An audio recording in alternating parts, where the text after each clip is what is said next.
Assalamualaikum warahmatullahi wabarakatuh. Salam kenal semuanya, nama saya Azela Rahmatul Hasanah dari kelas C, Prodi S1 Pendidikan Guru Madrasah Ibtidaiyah Fakultas Tarbiyah dan Keguruan UIN Imam Bonjol Padang. Baiklah, pada kesempatan kali ini kita akan membahas geometri bangun ruang, kesejajaran dan kesebangunan, satuan pengukuran, jarak, waktu, kecepatan dan debit, penyajian data, serta ukuran pemusatan data. Langsung saja kita masuk kepada materi yang pertama, yaitu geometri bangun ruang. Bangun ruang adalah bangun matematika yang memiliki isi atau volume. Pertama ada kubus. Kubus adalah bangun ruang yang dibatasi oleh 6 sisi yang berbentuk persegi. Volume kubus adalah sisi kali sisi kali sisi. Sedangkan luas permukaan kubus adalah 6 dikali sisi kuadrat. Contoh soal. Anissa memiliki kotak perhiasan berbentuk persegi dengan panjang 5 cm. Hitunglah berapa luas permukaan kotak perhiasan Anissa. Kita tulis terlebih dahulu diketahui sisi sama dengan 5 cm. Lalu kita masukkan rumus luas permukaan kubus, yaitu 6 dikali sisi kuadrat. 6 dikali 5 kuadrat sama dengan 150 cm persegi. Jadi, luas permukaan kotak perhiasan Anissa yaitu 150 cm persegi. Selanjutnya ada balok dengan rumus luas permukaan yaitu 2 dikali P dikali L ditambah P kali L ditambah P kali L, dan rumus volume P dikali L dikali T. P adalah panjang, L adalah luas, dan T adalah tinggi.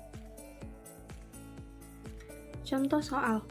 Fiza membeli sepatu dengan kotak berbentuk balok dengan panjang 30 cm, luas 20 cm, dan tinggi 10 cm.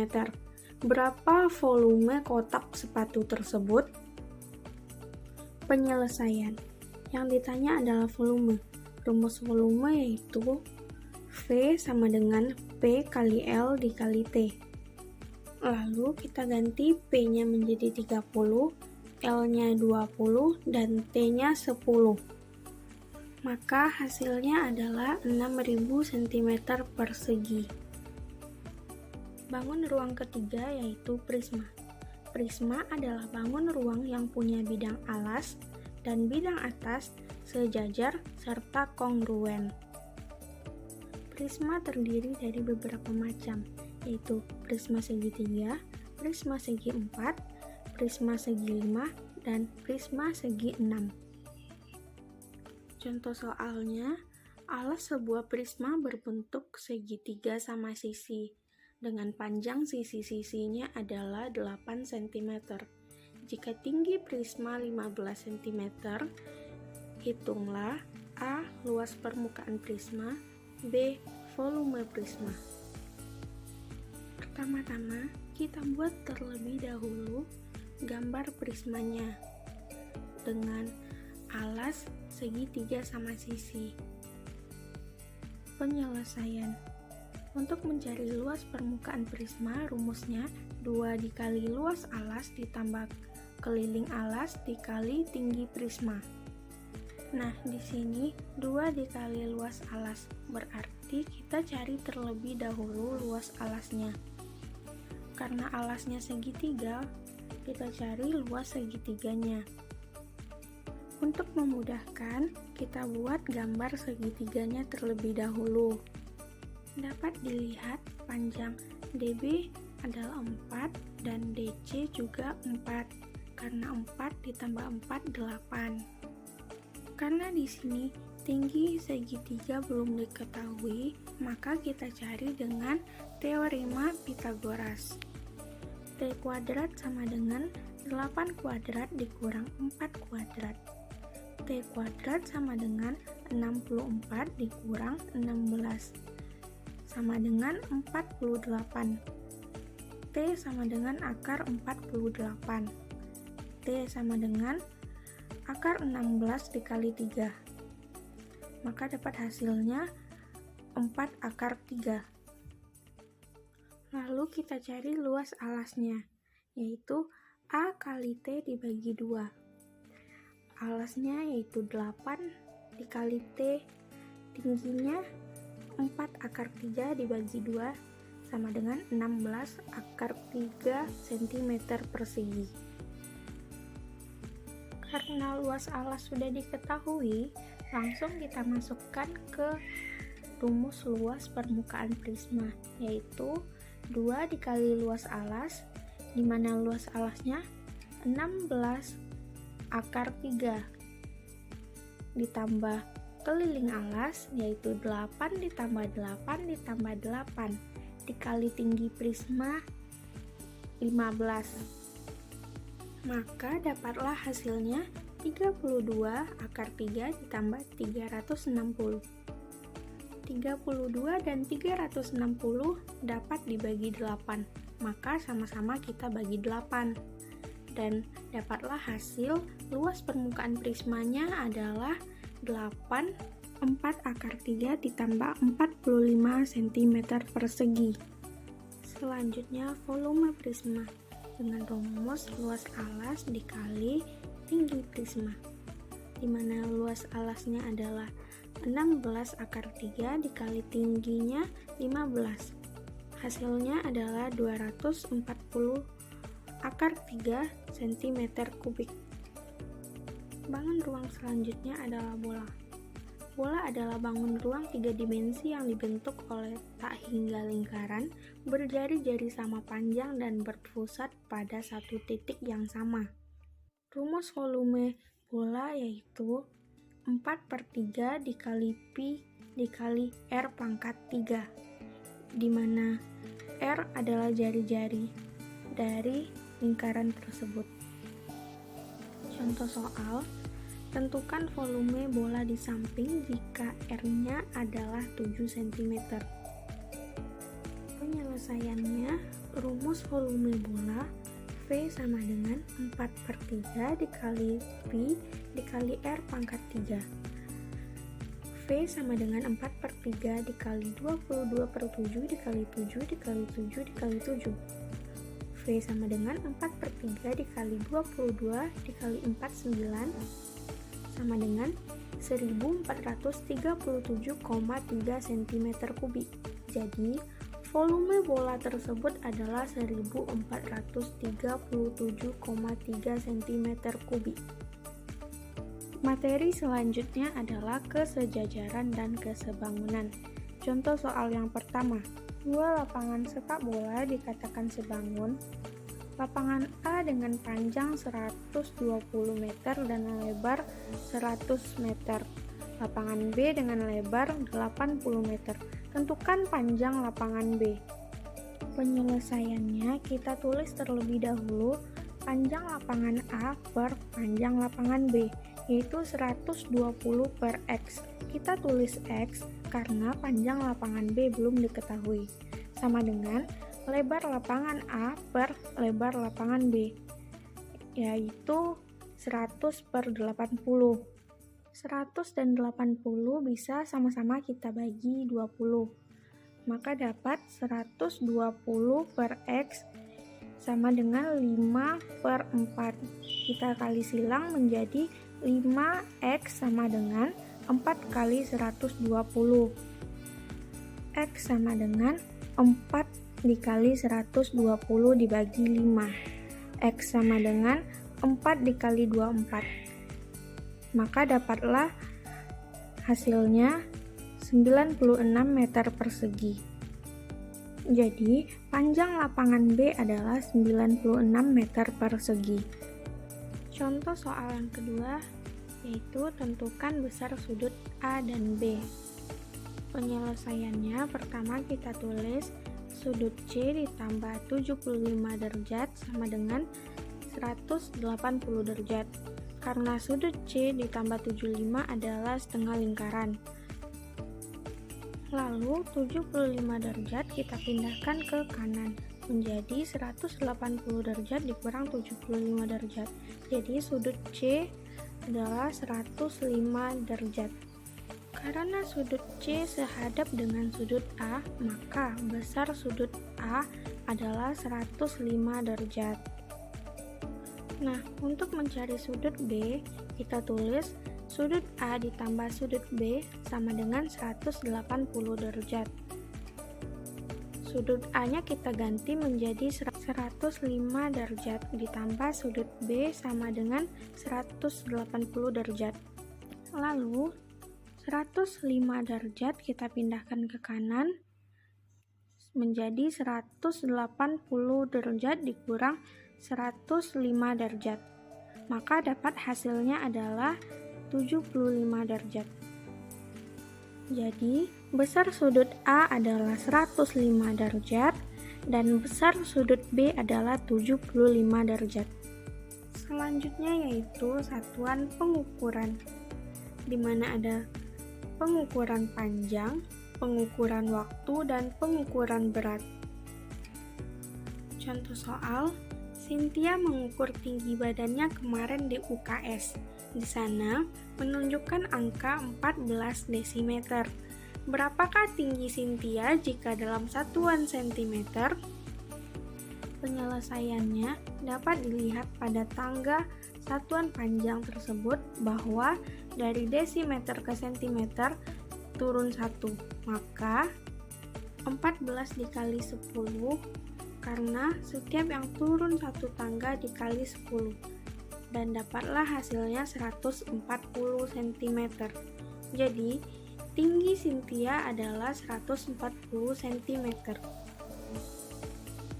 Contoh yang kedua, Pak Hakim memetik tomat di kebun samping rumahnya. Hasilnya sebanyak 1.500 ons. Kemudian, Pak Hakim menjual sebanyak 200 pon. Berapa kilogram sisa tomat Pak Hakim? Diketahui hasil panen tomat Pak Hakim adalah 1.500 ons, lalu dijual 200 pon.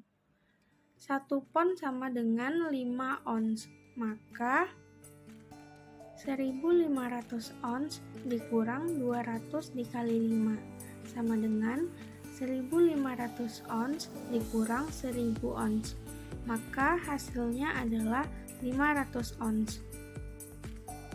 Nah, yang ditanya adalah berapa kilogram sisa tomat milik Pak Hakim. Untuk mengubah dari ons ke kilogram, maka kita bagi 10. 500 dibagi 10 yaitu 50 kg. Jadi sisa tomat Pak Hakim adalah 50 kg. Masuk pada materi yang keempat, yaitu jarak, waktu, kecepatan, serta debit. Rumus-rumusnya adalah, langsung saja kita masuk pada contoh soal.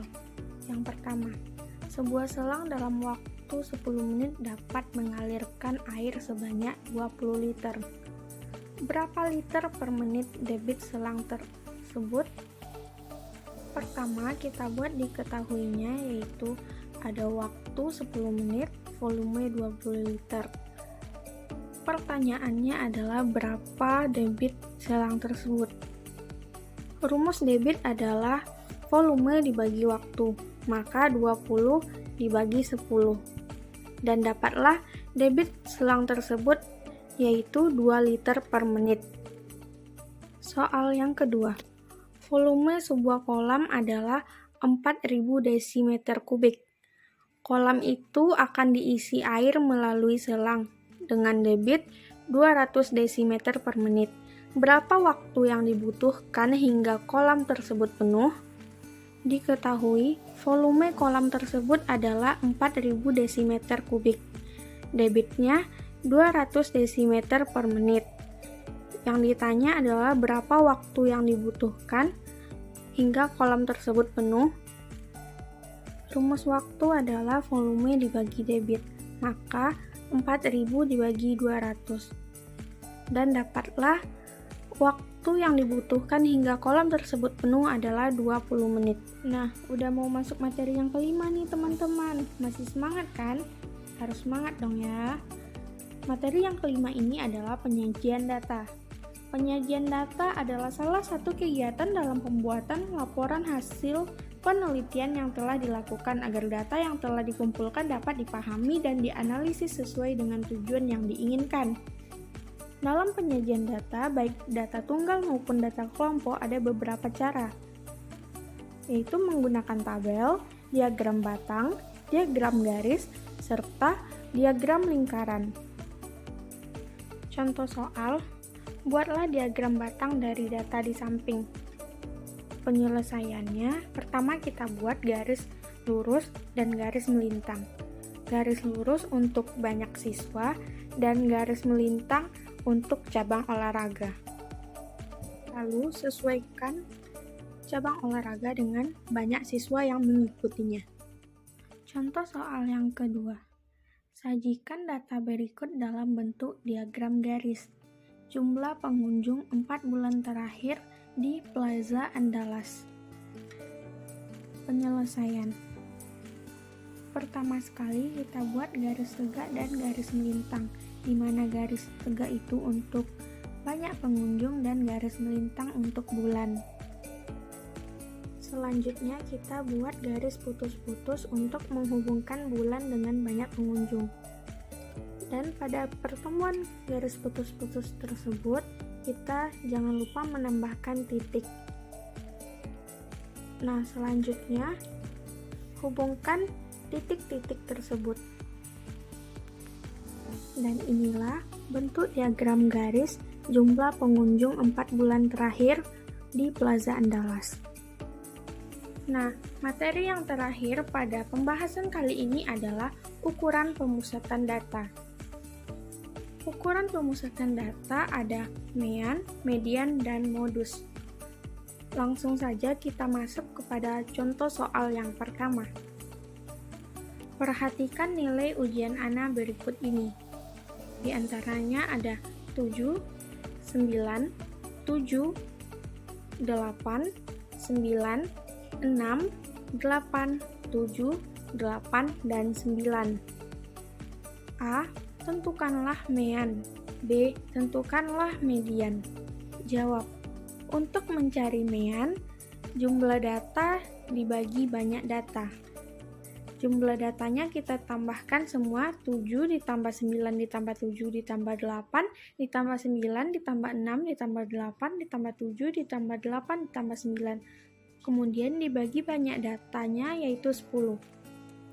Maka dapat hasilnya 78 dibagi 10 sama dengan 7,8. Maka mean dari nilai Ana adalah 7,8. Kemudian yang B, median. Untuk mencari median, yang pertama kali yang harus diperhatikan adalah mengurutkan dari angka yang terkecil ke angka yang terbesar.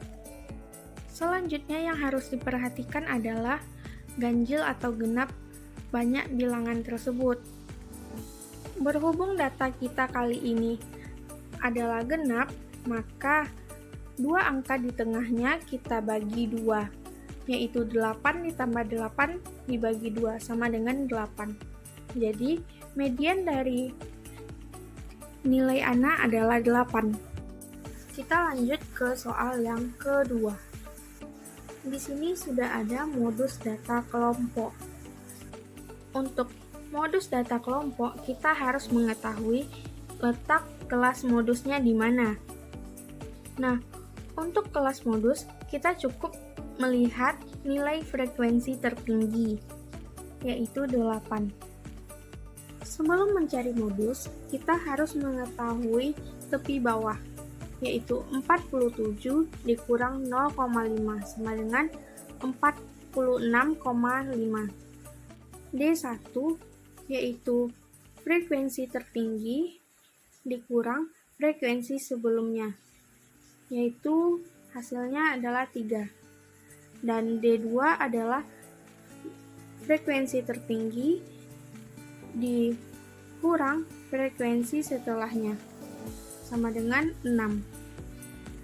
Dan P-nya di sini juga 6. Langsung kita masuk ke rumus modus. MO sama dengan tepi bawah ditambah D1 per D1 tambah D2 dikali P. Lalu kita masukkan angkanya, dan dapatlah hasil dari modus data kelompok tersebut adalah 48,5.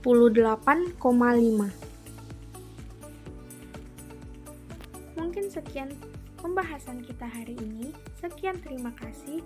Mohon maaf atas kesalahan dan semoga bermanfaat. Sampai jumpa lagi. Assalamualaikum warahmatullahi wabarakatuh.